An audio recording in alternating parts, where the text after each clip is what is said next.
તારા ભાઈ તો બધી ખાઈ જવાની હો. હા એટલી તો જો હજી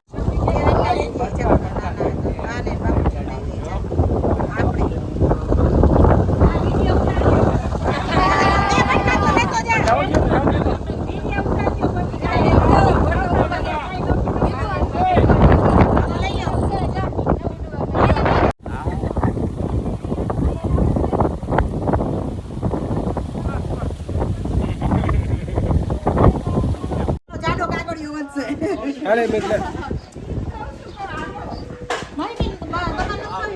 આ અંદર બહાર જ નહીં કરવા દેતી આ બહાર જ તારી ન આવવા દેતા મારી બહેન આ બધી વસ્તુના સ્પોન્સર તમે છો છેલ્લે બિલ તમારી ઘરે જ આવશે હા પણ એટલે તમે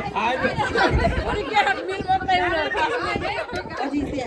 બહાર નીકળો હે દાદા ઓને આઈસ લે ઓંદા ખાવ ત્યાં ઉડાડોમાં મને પાણી કેટલી બધી છે મને આમથોય ન ભાઈ આ તો આ લે દીપુ નાક પડી તે લઈ આવવાની આમ જો. તો મને ગામમાં આવડે ગામમાં જ બને